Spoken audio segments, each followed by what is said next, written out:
హరి ఓం. శ్రీ మహాగణాధిపతయే నమ. శ్రీ మహాసరస్వత్యై నమ. శ్రీ గురుభ్యో నమ. శ్రీపాద శ్రీవల్లభ శ్రీ నరసింహ సరస్వతి స్వామి సమర్థస్వరూప శ్రీ గురు దత్తాత్రేయాయ నమో నమ. అవధూత చింతన గురుదేవ దత్త గురుదేవ దత్త గురుదేవ దత్త. ఈ దత్తాత్రేయ స్వామి యొక్క షోడశావతారములు, ఈ షోడశావతారములు అనేటువంటి శీర్షికలో మనం ఇప్పటివరకు 4 అవతారాల గురించి తెలుసుకున్నాం. ఇప్పుడు 5వ అవతారమైనటువంటి యోగిజన వల్లభ అనేటువంటి ఈ అవతారాన్ని, ఈ విశేషాలు, అసలు అవతారం ఏమిటి, ఎందుకు వచ్చింది, ఎలా వచ్చింది, దాని ధ్యాన శ్లోకం ఏమిటి, ఏ విధంగా పూజా విశేషాలు చేసుకోవాలి అనే వివరాలన్నీ కూడా విస్తారంగా తెలుసుకుందాం. ఈ అవతారము ఒకానొక మార్గశీర్ష పూర్ణిమ గురువారం సాయంకాలం మృగశిర నక్షత్రంలో వచ్చింది. ఈయన తేజోమయుడైనటువంటి బాలదత్తుడు, అంటే 3 ముఖములు 6 చేతులు కలిగినటువంటి తేజోమయుడైనటువంటి బాలదత్తుడు.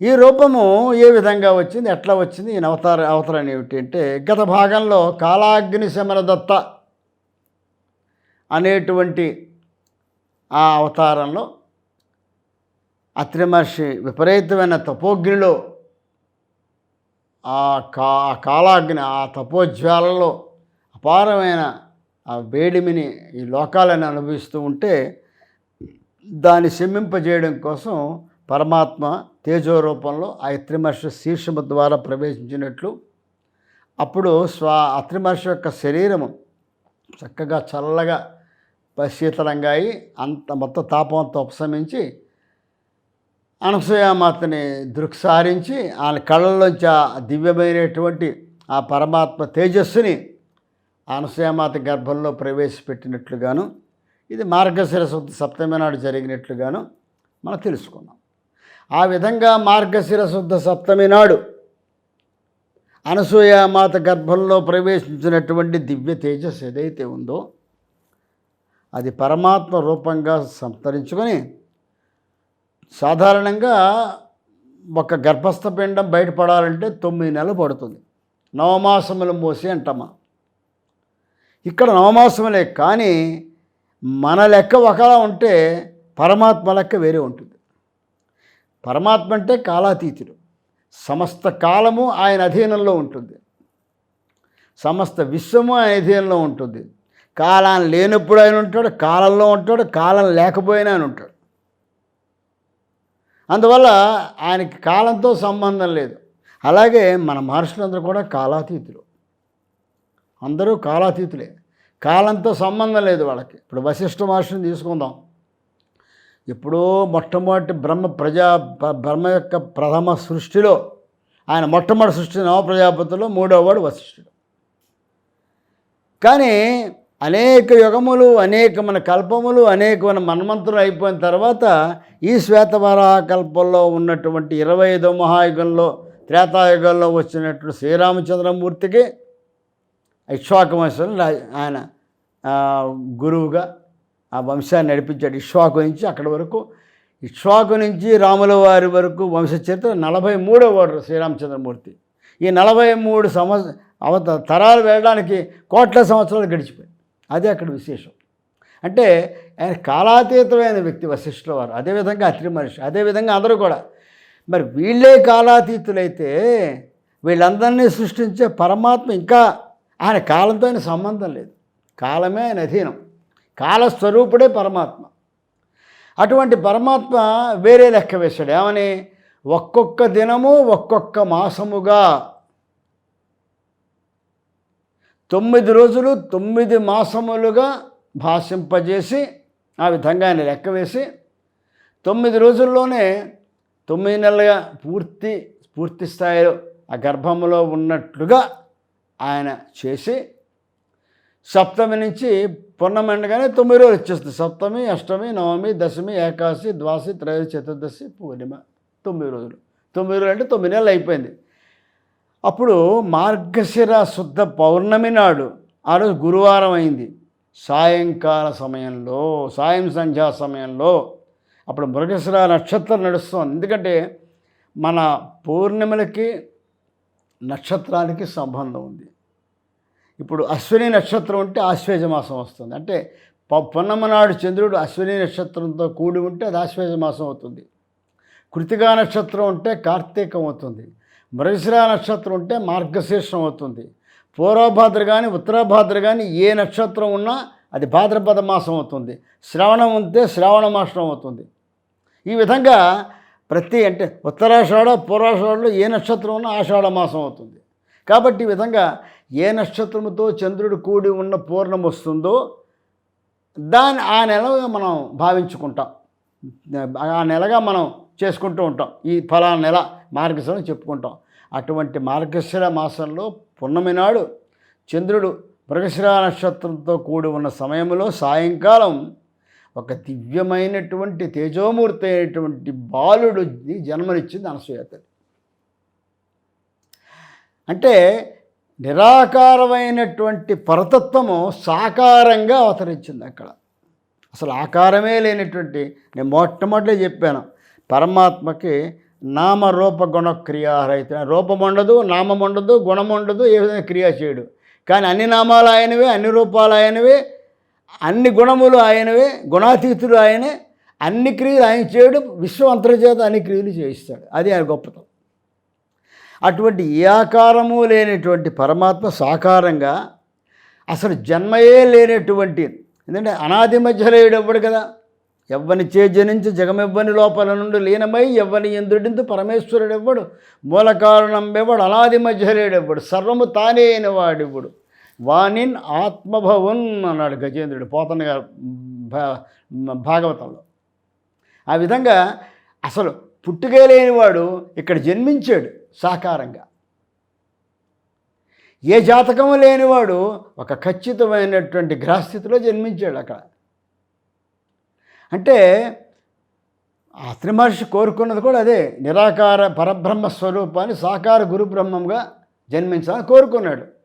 అంతటి వాడు కోరాడు కాబట్టి ఆయనకే కుమారుడుగా దత్తుడై అనసూయమ్మ కోరిక ప్రకారము ఆయన అనసూయ గర్భ సంజాతుడుగా ఆత్రేయుడిగా జన్మించడం వల్ల దత్తాత్రేయుడు అనే పేరుతో ఆ బాలుడు జన్మించడం జరిగింది.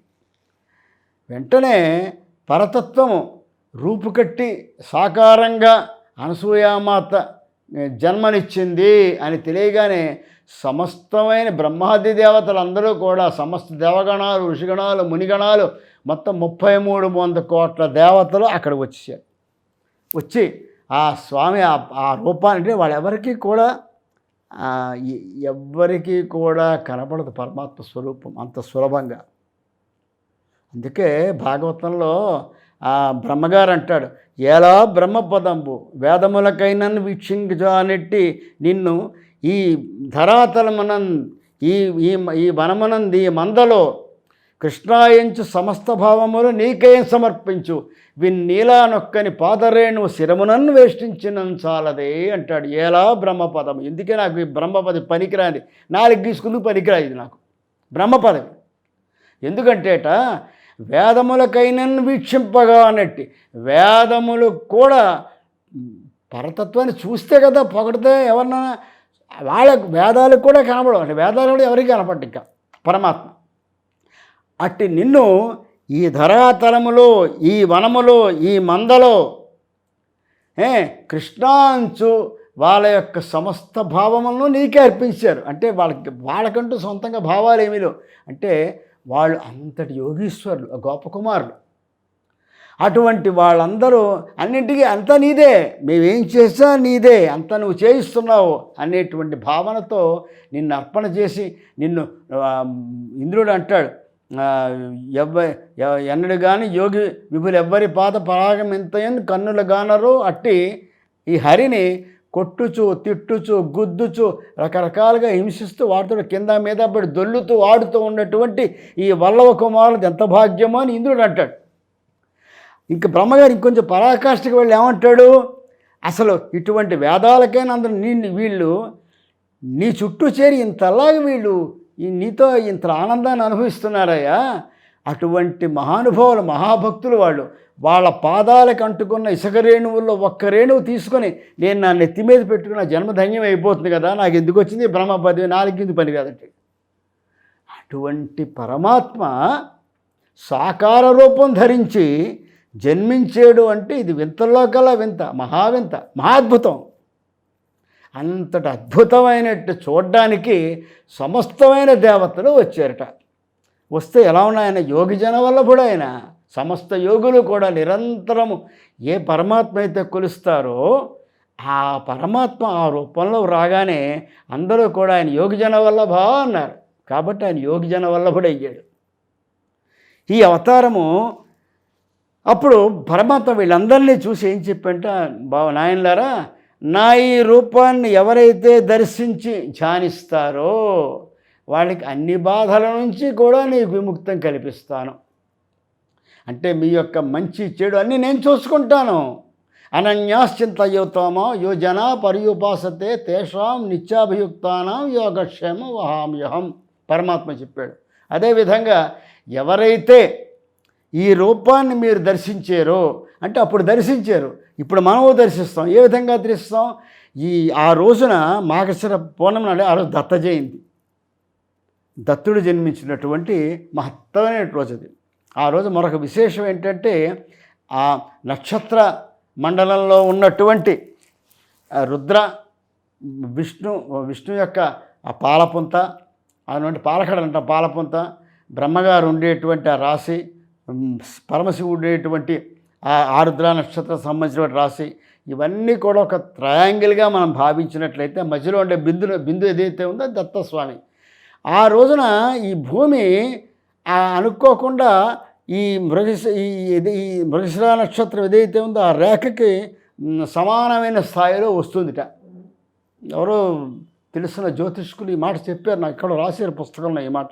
దాని మీద అంత వివరంగా చెప్పలేకపోయినా ఆ రోజు ఏమిటి అంటే తద్వారా మనం దత్తుడికి దగ్గరగా ఉంటాం.